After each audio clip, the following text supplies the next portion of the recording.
April of 23, I was working for the PWI, the primarily white institution, a university in this case, where I graduated from. Right. And unfortunately, I was released from the university after speaking truth to power. We'll put it that way. Yeah. So that was April 23. Fast forward a few months, I decided that one of the things I wanted to do was to come here to Ghana to heal, to decide what my next steps would be.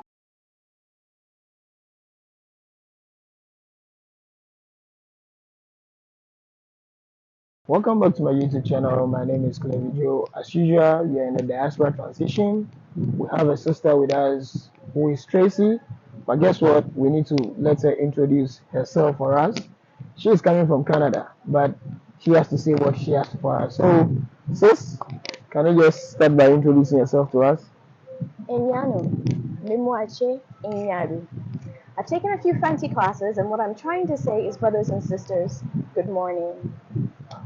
Wow, actually, this is the first time I'm noticing this. How did you come to learn the Fante? Well, I found a Fante teacher through one of the members of my community. So there's Mikael and Nana Ajwa, his wife. They are pillars in our community, and they're wonderful friends. And they recommended their Fante teacher, and I've taken a few lessons with her. What a coincidence. You know, Mikael is kind of my godfather.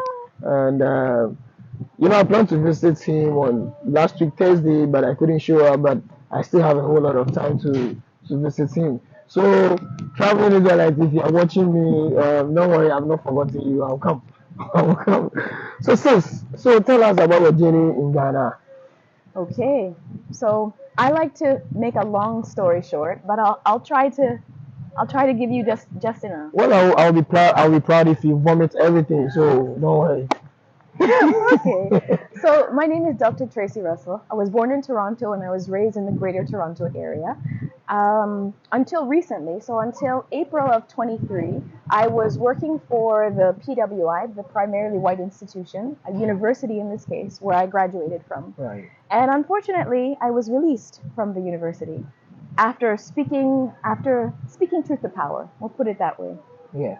So that was April 23. Fast forward a few months, I decided that one of the things I wanted to do was to come here to Ghana to heal, to decide what my next steps would be. And I was fortunate that my uncle, he came before us. So my uncle was born in Jamaica. He's in his 70s. And he heeded the call of the year of return, right? Yeah. There's a special place called the Asebu Pan-African Village. Right. And he was the first person to reside in the PAV. So not the first to buy, not the first to build, but the first person to reside in the PAV. Right. So he was essentially in the virgin forest by himself, in one room of his home while he built the rest of it. And fast forward 2-3 years, the rest of the family, we've heard about his venture. Yeah. And it seemed like the perfect place for healing, right? In the middle of nowhere, in the middle of the virgin forest. Right. It was wonderful. And it certainly has been a healing space and a healing journey for me. Well, you made mention of you coming to Africa because you wanted to heal. Mm-hmm. I want you to emphasize on this. As you were in the States, or maybe you were in Canada, yes. Were you sick, if I should ask? So no, not sick physically, but going through emotional things because of being released from my job. And the reason for being released from my job. You may or may not know about how Black people, particularly Black women, are treated in the diaspora. I wrote a book after the firing. I had the time, and for the last number of years, family and friends have been nudging me to write because I've been through different experiences that other people can probably relate to. If not relate to, then perhaps learn from. And so I wrote the book in that space where I had the time now, I had the opportunity to reflect on things and to reflect on my journey and to share about it. Seriously, I feel so sad about your story, what you are telling me now. I really feel so sad. about what you're telling me. But you coming to Ghana, trying to heal, how has the experience been? For the most part, it's been wonderful. So, to present a balanced point of view, there's ups and downs to absolutely everything, right? Yeah. There was a point in time, so my mother and I actually came to Ghana together in September of 23. And she was here for about a month before we lost our matriarch in Jamaica. And so that took her focus away. She had to leave me here to go there to deal with the arrangements. Right. So I found myself here in Ghana alone. And I went through a pretty tough emotional period where I felt alone, I felt dependent, I felt scared, I felt a lot of negative things. Why? Because I found myself alone in this country when I didn't intend to be alone. I didn't start alone. That wasn't the plan, right? And for every little thing, it seems like one needs to depend on somebody else. And that's not the experience that I'm used to back home. Yeah. For example, if I want to go to the store, if I want to go to a restaurant, I have all kinds of different options. For example, I jump in my car and I go where I want to go. Right. Here in Ghana, I don't have a car. So that means I have to rely on a taxi driver to take me where I need to go, Great. right? Yeah. I've been blessed that I've met wonderful people like Nanette Atuehene, and she opened up my social circle. Right. She put together a group, and that group became my group of close friends, and things are just moving so nicely, and everything is progressing so nicely now. Right. And I think that's one of the keys to maybe making it out here is to have a social network, Right. to have a group of friends. Right. I think I've interviewed Nana Etwahini too as well on my channel. So I need to ask you, as you were saying something about how African Americans are being treated in Canada, how diasporas are being treated in Canada. Can you also share some of the experiences that you've had so far, per the negative treatment that they've treated you in Canada? Sure. I think it's a fair statement to say that blacks in Canada, blacks in the diaspora in general, it's essentially the same mentality that we face, whether we're in England, whether we're in America, whether we're in Canada, whether we're in Latin America. It's the same mentality, the same spirit. We are a minority amongst the majority. The majority historically is used to dominating us, used to oppressing us, used to using us for our labor. And so fast forward a few hundred years, things obviously legally have changed, right? So we have a certain status now that we didn't before. We are now officially free people, right? But the experience sometimes can be much the same. The attitudes of the former colonizers, they pass it down from generation to generation. Right. There's a sense of entitlement.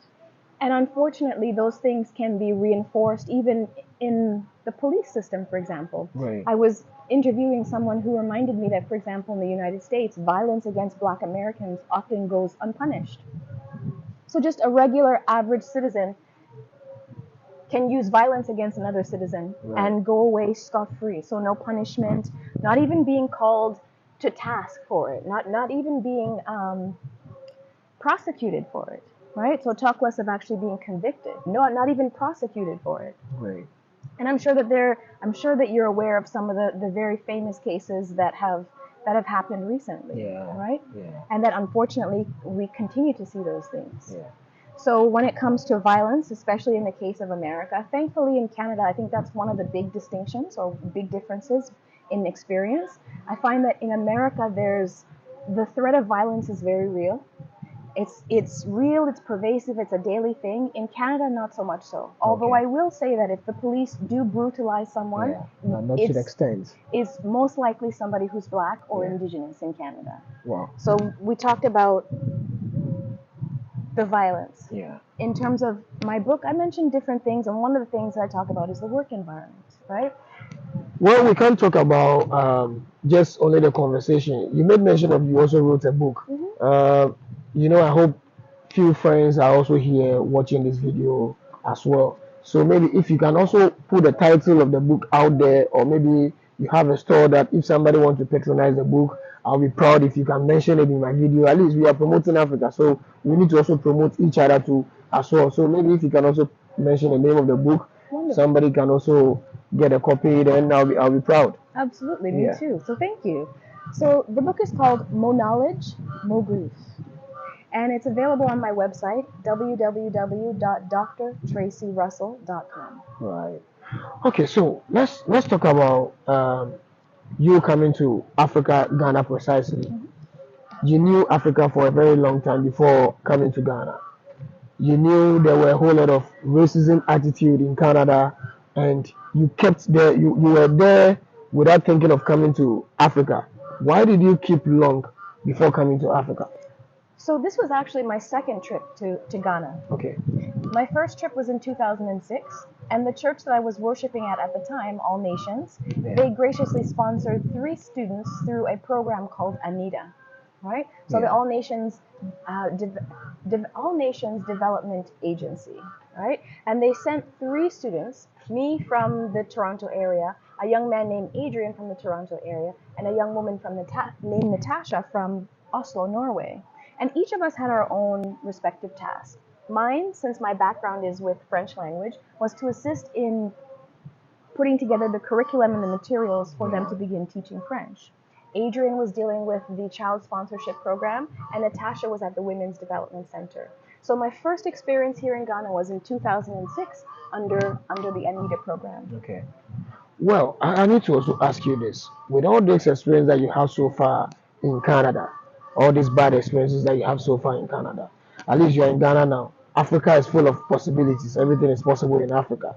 So now that you are in Africa, how are you also planning to convince those people that are out there in Canada, in America, in Germany, and so forth to come to Africa so that we can build Africa together? Great question. And there's a lot of different layers. Right. There's a black student group at the PWI that I was working for. Okay. They've asked me to come in March of this year, 2024, to speak on the topic of Black joy. I think part of Black joy, from my perspective, is for us in the diaspora to stop striking our heads against a brick wall. And by a brick wall, I mean stop trying to get people to accept us who don't want to accept us. Stop trying to get people to include us who don't want to include us. So part of my encouragement here on this platform, as well as in my book, is to encourage people from the diaspora to at least make an exploratory trip to Africa. Pick your country and come and see what it's like. Right. Because we're not given a full story. We're not given the whole story about Africa, about Ghana on the other side of the ocean. Right.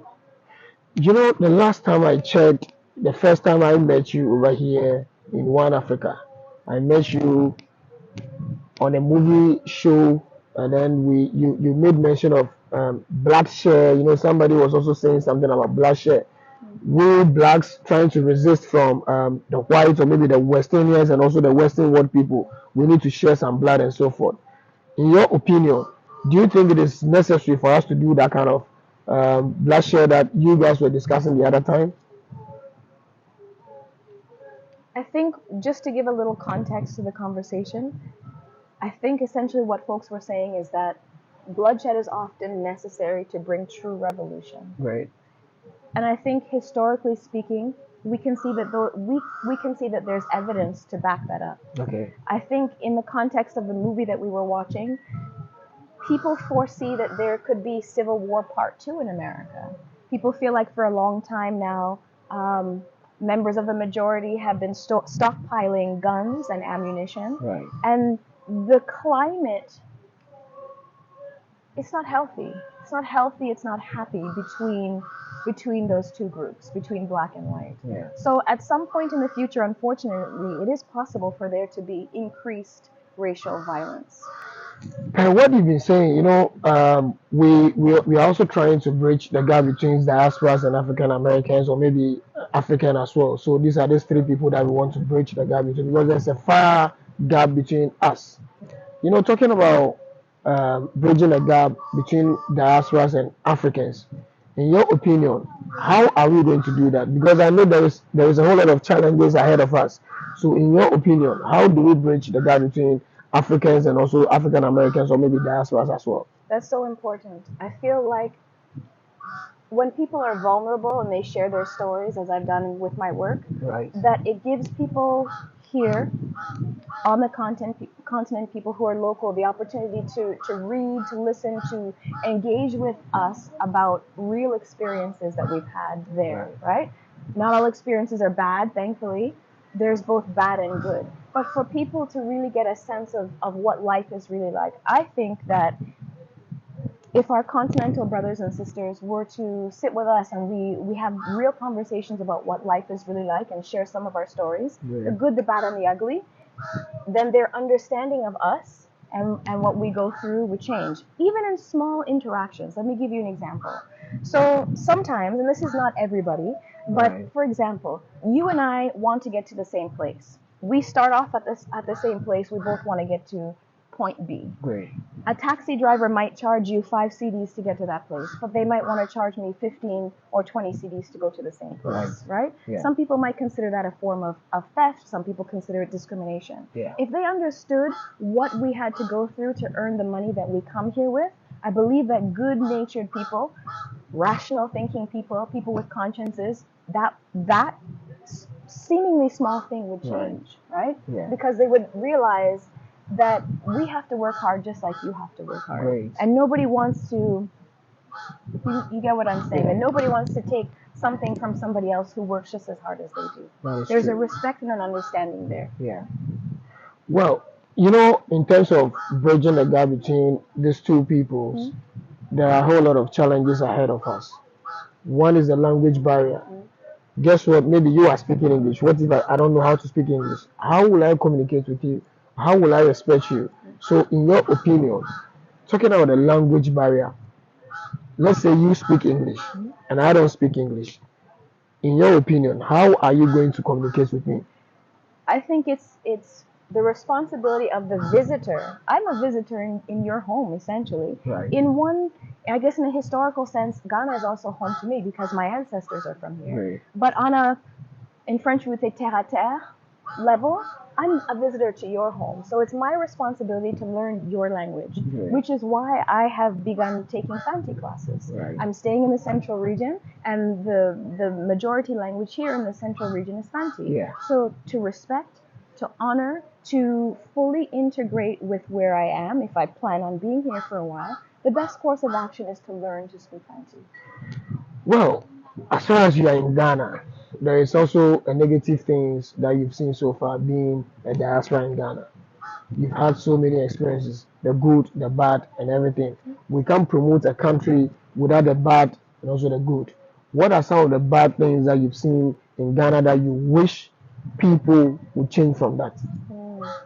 Maybe the top 2 things that come to mind, I would say infrastructure here in Ghana. Definitely we need to work on that. When it comes to the roads, when it comes to sanitation, when it comes to, for example, respecting the environment and not tossing bottles or whatever garbage it is that we might have in our hands, not just tossing it onto the roadside or into the culvert, but beginning to recycle, beginning to put trash in its proper place, beginning to manage that as a nation better than we're doing right now. So that's one thing, infrastructure, right? And then the other thing would be the financial aspect that I just alluded to, where sometimes some of our continental brothers and sisters might see us as being wealthy, might see us as, worst case scenario, might treat us like ATMs, in the sense that in their interaction with us, their intention is to get money, not to build a relationship. Right? Yeah. And that, again, that's not everybody, that's some people. Yeah. Yeah, I know you're not generalizing it. Yeah. So, well, with all this kind of attitude, I know diasporas are not the ones to solve African problems, but definitely they have to also play a part in solving African problems. So, in this case, if you are having a group of people that are diasporas and then you are discussing about Africa, how to solve African problems, what are some of the things, or maybe what are some of the essential things that you guys will be discussing in order to solve some of the problems for Africa? I know diasporas are not supposed to solve problems for Africans, but you know, we are helping bridging the gap between these two people. So definitely you guys have to also come on board. So you coming on board, what are the things that you are bringing on board? I think that what we bring is knowledge. knowledge and perhaps a different way of looking at things. Okay. So, for example, with the littering, it's common here for a person to litter. It's not so common where we come from. In fact, there are fines associated with littering, right? So it's we have a, and Ghana is so beautiful that it's a shame that people don't respect the environment more than they do. But if we talk about these things and we share a little bit our mindset and our way of thinking about it, then perhaps that might help to spark a thought which may change behaviors, and also, where possible, demonstrating the right behavior, right? Demonstrating. I'm thinking about, for example, the PAV community, the Asebu Pan-African Village, where, for the most part, it's a community where diasporans will come from the diaspora and reside, for the most part, together in that place. Yeah. If we build the infrastructure, if we keep our streets tidy, our culverts tidy, etc., then we're living by example and showing those around us that it can be done. And this is what it can look like when we respect our environment. Yes, but I still want to also emphasize on you talking about the PAV, the African Village, Asebu Pan African Village. You know, most diasporas normally come to Ghana. They want to live in diaspora communities. They want to live in gated communities without learning the culture of Ghana and so forth. So sometimes it makes them draw back when they are talking about Ghana, when they are saying certain things about Ghana. Do you think it is necessary for a diaspora to live in a diaspora community in Ghana? Necessary, no. It all depends on, I suppose, what makes someone feel comfortable. I can see benefits and drawbacks to it. And even if one lives in a gated community, even if one lives amongst fellow diasporans, it doesn't mean that you never interact with locals. For example, remember I said earlier that I don't have a car here. Right. So I have found that my taxi drivers, they're part of that bridge between diasporans and locals. Right. I've been taught culture, I've been taught a little bit of language. They help me to get oriented to where I am. Right. For example, in the market, if I need someone to translate for me, the taxi driver is often there with me. Right. And so on and so forth. So I found them to be a very useful source of information and of exchange. So we're not, even if one lives in a diasporan community, you're not isolated from local people. We still have to interact with one another. From the look of things, I see you being happy in Ghana, being comfortable in Ghana.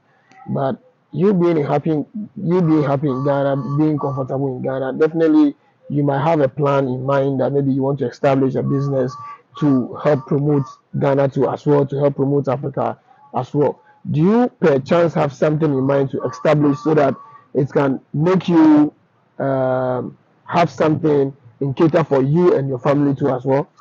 That's a great question. I've been here for about 3.5 months. Things are going well. Yes, I'm happy and comfortable here in Ghana. And I'm thinking. I came with the intention of thinking and figuring out next steps. Part of next steps, I'll be hosting, for example, a book launch. I never intended to do that, but my network has grown to the point where I feel like it's a sustainable thing. I can invite people to come and to celebrate with me, come and be a part of what's going on. I feel that the book, like I mentioned earlier, is a way for us to bridge that gap of understanding. Right. I have some ideas in terms of perhaps, for example, an NGO. My heart is for young women, and there are some serious issues that I'm aware of concerning young women here in Ghana. I have not yet figured out exactly how I can impact certain things. I've been invited to speak at different places, for example, at a senior high school. Yeah. A friend of mine, Sir Blay, he's a senior high school teacher and invited me to speak to a group of ladies called the Ladies of Vision. And so I've been doing things along those lines. And with the GCK show, they have children ranging from 5, 6 years old all the way up to teenagers. And I've had the opportunity to speak to them about leadership behind the scenes as well. So in those small ways, I've been interacting with students of various ages, and I'll continue to do that as God makes the opportunities available. And I'll continue to think as well about the NGO that I would like to found and take it from there. Well, not to say something offensive to you, or maybe to being or trying to be rude to you or anything of that. But per my research that I've done so far in Africa, in Ghana precisely, NGO is playing part of Africa's downfall, because people normally go to the Western world to get donations and then bring it back to Africa. That is also pulling Africa down, and it's making the Western people control Africa. So you saying NGO, how are you going to do that without taking fund from the Western world? Great question. And to be honest, right this moment, I don't have an answer for you. As I said, these are ideas that are at the beginning stages. So there's a lot of reflection that I have to do, conversations like this that I have to have in order to figure out certain things before I even begin to do something. Right. I'm really impressed with what you've been saying so far. So, looking at things in Ghana, there are a whole lot of resources in Ghana. I guess you like the place. If you are supposed to advise somebody to come to Ghana, what are some of the things that you are going to speak to the person about Ghana before the person will be convinced to come to Ghana? I would speak to people about the sense of peace that they can find here in Ghana. It's just the culture being so different. Right. I find that people are more respectful here. People are kinder here. People are more helpful towards one another here. And it's genuine. And that's cultural. In the West, people are stressed out. They live that way. People are rushing from point A to point B, whether it's to shuttle their children to school or to their extracurricular activities, or whether they're working multiple jobs. People are stressed out. A lot of people are at their wits' end, right? You have a small group of people at the top who have much of the wealth, and then you have most people who are either middle class or working class who are struggling. And especially as inflation continues and the economic situation changes, people are struggling more and more. And so they're under that they're under the pressure. And when people are under pressure, we know that their attitudes are different, the things that they say. That's why I think sometimes it's very easy for violence to erupt between people, seemingly over nothing or for no good reason, because there's that pressure that they are living under constantly. I found being here, I'm at peace. I'm at peace. There's nothing that is pulling me back there's nothing emotionally, etc., that's pulling me back to the West. I'm at peace. I'm able to reflect, like I said, on next steps, and human beings being as we are. We want things to happen instantly. That's another habit that we learn over there, that we learn in the West. Wow. Everything must be instant. Instant food, instant everything. And that's not the way, that's not normal. It's not natural. It's not healthy. We need to take time sometimes to think, to reflect, to rest. And those are things that are not allowed to most people the way that they should be, if that makes any sense. Okay. But I'm okay. Did you ever have a backup plan? The plan was to be here until January. So from September 23 until January 24. It's January 24, and I plan to extend my stay. I've recently been offered an adjunct teaching position in Eastern Region at a local university, and so that will allow me to sustain myself as well. Okay. Well, my last two questions. Okay. Guess what? Being in Eastern Region, it's kind of a village. Let me put it that way, because those places are full of organic stuffs and so forth. So you might have tasted this Ghanaian food and this local food in Ghana as well. At least you've tasted Ghanaian food. What is your favorite? And can you prepare that? Great question. So my favorite right now, and I'm starting kakana, right? So just small for the sake of my North American stomach that has to get used to everything, right? Right now, banku and tilapia with pepe. Your That's favorite. my favorite. Can I make banku? No, I can't make banku yet. I could grill the fish, but no, I can't make banku just yet. Sobolo.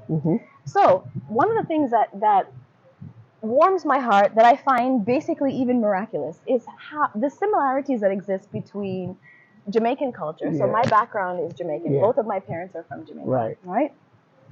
This is called Sobolo here in Ghana. We call it sorrel. Sorrel. Sorrel. Okay. It's just amazing the things that we have there that you also have here. And when you think about the history and the effort that was made to completely sever and cut us off from our culture here, it's amazing that those ties still exist. Wow. Anansi stories. Anansi's from here, from West Africa. We have Anansi in Jamaica too. Right. And then there's these things can't be imports, but then there's the physical topography of the land. There's the trees, the flowers.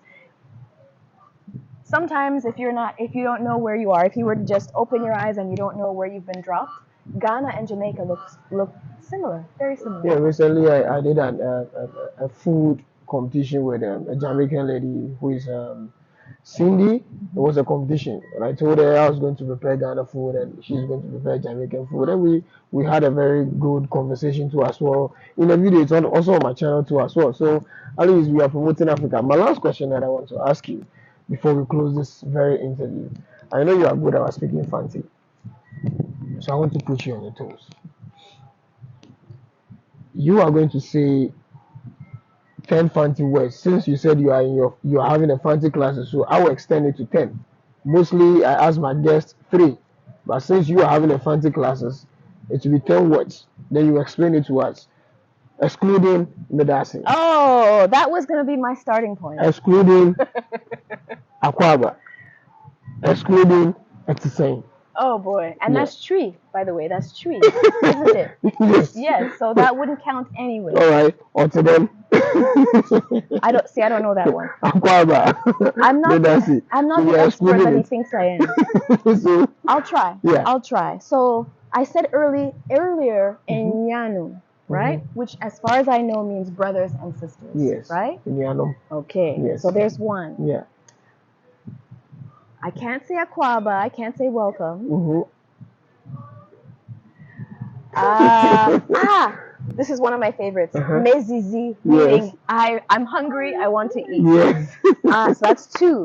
The third one is Insu. Yes, water. Insu. That's 3. What else is there?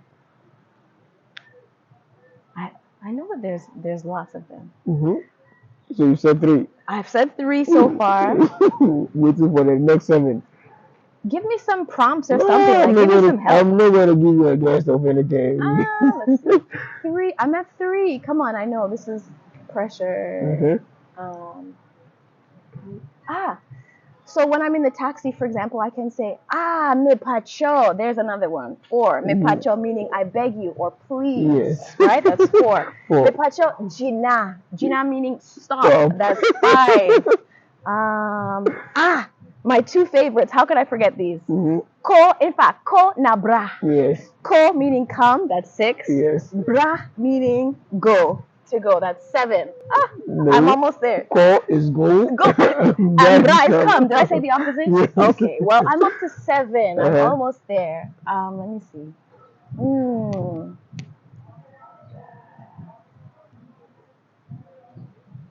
Any tips? I'm up to 7 people. I'm not doing bad. 7. I'm trying to think about the word for drink. I know the word that means drink in general. And Insa. Insa? Okay, yeah. Insa is drink. Yeah, and then I know the word for strong drink, but right here in this moment I don't remember. But I'm up to 7, maybe 8 if you count Insa.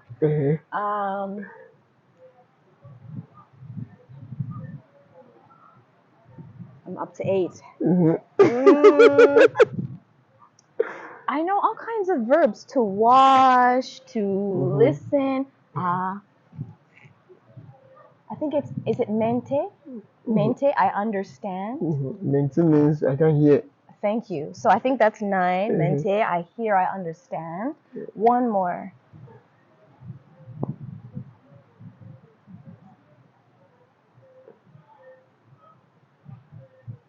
Struggling. How about your shoe No, or your slippers? never did learn the word for shoes. Do you know mpabwa?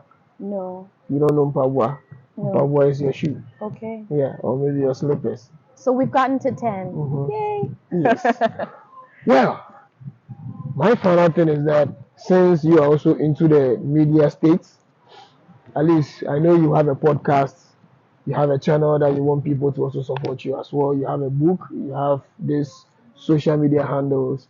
Maybe if you can also put it out there for people to also support you on your journey as you are also promoting Africa and also building a bridge between diasporas and African American as well. So Absolutely. maybe, yeah. Thank you. So my podcast is called The Melanated Millennial, and you can find the link on my website, www.drtracyrussell.com. DrTracyRussell.com. And you'll find also blog posts there and other ways that you can get in touch with me. Merasepa. Miss Medasi.